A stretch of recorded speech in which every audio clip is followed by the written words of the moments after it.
আর কোনো চিকিৎসা করে না, আমার আব্বুকে আর ধরেই নাই। ওরা আমার আব্বুকে কি করবো, আমার আব্বুকে গাড়িতে নিয়েছে, গাড়িতে নিয়ে এলো কয় ডাইরেক্ট ঢাকা লয়ে যাবেন, ডাইরেক্ট ঢাকা। এনে তো কোনো চিকিৎসা করেনি আমার আব্বু। আমার আব্বু যদি কোনো চিকিৎসা করতো আমার আব্বু এতদিন বেঁচে থাকতো।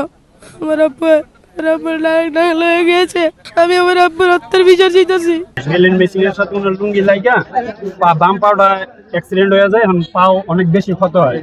ক্ষত হওয়ার পরে হসপিটালে নিয়ে আসে। হসপিটালের যারা কর্মরত ডক্টর ছিল তারা দেখার সাথে সাথেই বলতেছে যে ওনার যে আহত হয়েছে এই আহতের চিকিৎসা আমাদের এখানে নাই।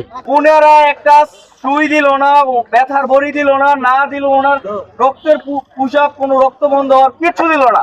ডাইরেক্টলি এক কথা, এখানে কোনো চিকিৎসা হবে না। কেন? টাকা কে? জনগণের কাছে টাকা পায় না?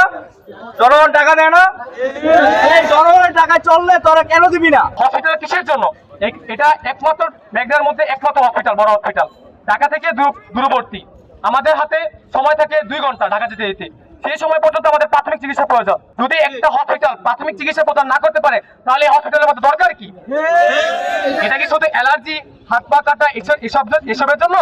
না কোনো ওষুধ দেওয়া হচ্ছে, না কোনো ইমার্জেন্সি রোগীকে এখান থেকে ইমার্জেন্সি রোগী আসার পর অ্যাম্বুলেন্সটা পর্যন্ত দেওয়া হয় না। ওনারা দেখা যায় প্রায় প্রতিনিয়ত আমরা আসলে দেখা যায় একটা যদি এক্সরে হয় বা একটা মাথা ব্যথা হয়, একটা পেট ব্যথা হইলে ওনারা বলে যে আপনারা ঢাকা নিয়ে যান, আমাদের এখানে চিকিৎসার কোনো ইয়ে নাই।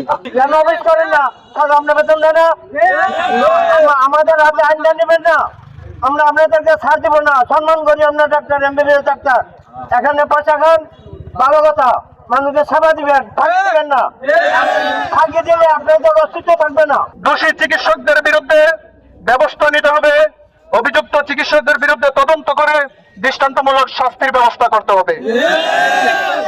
এক্সরে সহ বিভিন্ন টেস্ট উপজেলা হাসপাতালের ভিতরেই করতে হবে। অন্যত্র কোনো প্রাইভেট হাসপাতালে রেফার করা যাবে না। আমাদের অধিকার স্বাস্থ্য সেবা, যেখানেই অন্যায়